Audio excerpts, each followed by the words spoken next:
Hello, here is part one of my collection of Folio Society books. The Folio Society are a British publisher of good quality hardback books. They do ship to many countries. The books can be quite expensive to buy new on the website, but you can often pick them up much cheaper or second-hand on eBay. The first book we have is Love Lies Bleeding by Edmund Crispin. This is a murder mystery set at a British school shortly after the Second World War. It's a book where you're trying to work out who the murderer is, which one of the teachers or members of the school staff is responsible for a series of murders, and there's also a missing schoolgirl. It's quite a cosy murder mystery, not too dark, and enjoyable. The next book we have is more serious. It's a history book called The Meaning of Hitler by Sebastian Haffner. It's a biography of Hitler, basically, looking at his life, and it's divided into different chapters, looking at his mistakes, his misconceptions about him, his crimes, his successes, and his betrayal of Germany. The author divides Hitler's life into three distinct periods. He was a total failure, and then a total success, and then a total failure again, ending in his suicide. Here's Hitler in Paris. This would be the height of his success, having conquered France in just 6 weeks. And then he makes the fatal mistake to invade the Soviet Union.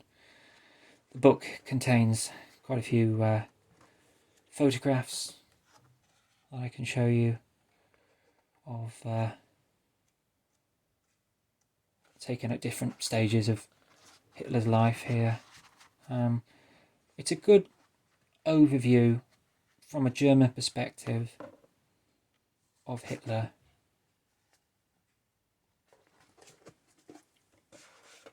The next book we have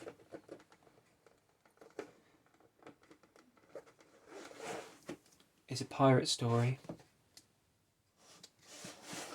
called Moonfleet by J. Faulkner. This is about a boy in Cornwall, southwest England, looking for treasure. He's looking for a lost diamond, and that takes him on a very dangerous and long adventure. It's a children's book, but it's still enjoyable to read as an adult, and has some nice illustrations in it, and it's kind of teaching about the dangers of greed. The boy has a girl back in his hometown who he likes, and he doesn't listen to her, and that has some really bad consequences for him.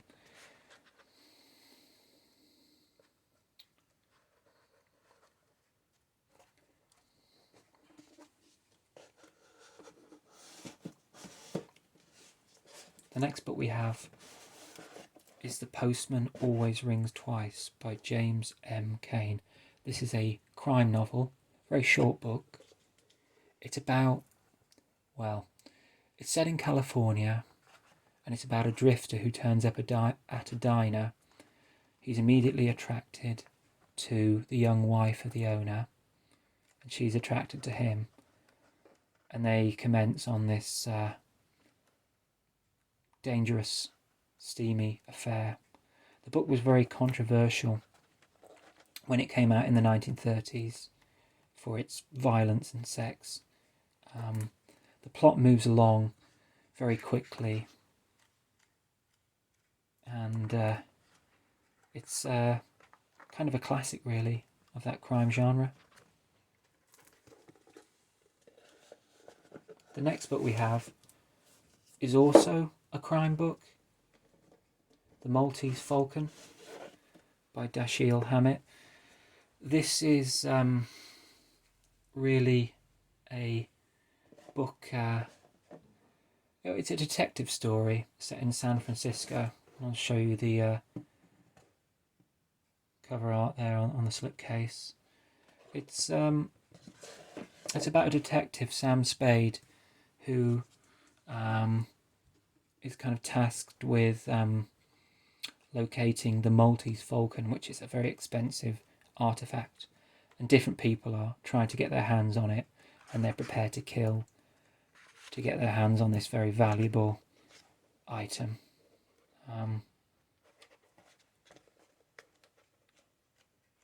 Just showing you some of the cartoon illustrations. It was made into a classic film starring Humphrey Bogart. The next book we have is Black Mischief by Evelyn Waugh. This is a kind of satire looking at a fictional country in Africa that's just elected a new emperor, and the new emperor was educated at Oxford and has all these like really grand ideas about how he's going to transform this African country and civilize it. Its illustrations are by Quentin Blake, who did the Roald Dahl books. This is not the kind of book that could be written now due to its racial insensitivities. Like, you just could not write something like this now. It would be too offensive. But it's a satire about colonial times, really, or the mistakes that are made in Africa, and that's what the writer Evelyn Waugh often did, these kind of satires about British society. But as I say, quite an offensive book nowadays, anyway. The next book we have is A Time of Gifts by Patrick Leigh Fermor. This is a true story about the author. When he was 18, he decided to walk from Holland all the way to Istanbul. And this book is about his journey from Holland to Hungary. So that's a journey of over 1,000 miles walking. I'd say it's quite a well-written account. He wrote it many years after he did the walk, and this is just kind of part one of a trilogy of books about this journey all the way from Holland to Istanbul. But it's kind of interesting to see what Europe was like then. He completed this walk, or rather he started this walk in 1933 when Hitler had just come to power in Germany, and he's walking from Holland to Germany to Austria. He goes to Prague, to Bratislava. It's another book with some nice illustrations in there. Sometimes the author gets a bit sort of distracted too much for my liking by the art and architecture and goes on and on about that. But when he's kind of interacting with the people, who are generally quite good to him, really, and generous, I like those bits. And just it's kind of a window into a different kind of Europe. And yeah, especially if you're somebody that likes backpacking, probably a good book to read. Now the next book we have is The Shadow of Vesuvius.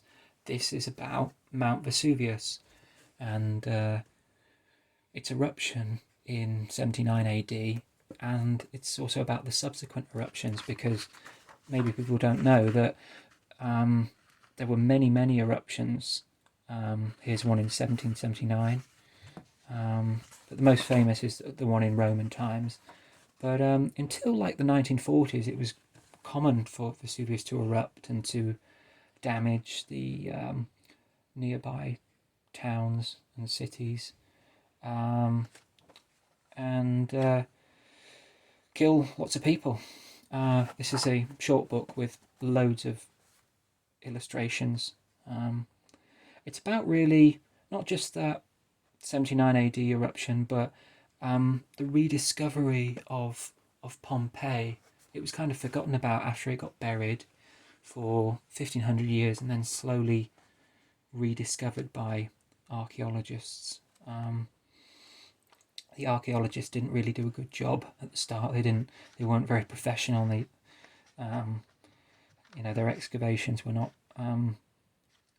always done in the right way. But this is kind of a history of it's the discovery and the reawakening of Vesuvius, and lots of photographs to show the important people involved and what it looked like. Pompeii, its destruction is one of those events that I think really captures the imagination of many people. The final book we have is The Life of Charlemagne by Einhart. So this is a biography of the Holy Roman Emperor who was crowned in 800. So he was an early medieval figure, very important, very powerful. His empire covered much of sort of modern day France, Germany, into Italy. Really a huge area there. Also controlled near the Low Countries, Holland. And this biography was written by somebody who actually knew him, a contemporary of him, a friend. It's a very short book, just talking about his life, his character. It's not, a hugely interesting book, but it's a short book and gives you some more idea of a very important figure in medieval history. And that is part 1 of my Folio Society collection. I have quite a lot more books than this, but I thought I don't want to do an incredibly long video. So thank you for watching. There will be a part 2 at some point. Let me know what you thought. Maybe you're a Folio Society collector yourself. I'm always looking for recommendations, your thoughts. Thank you very much. Bye.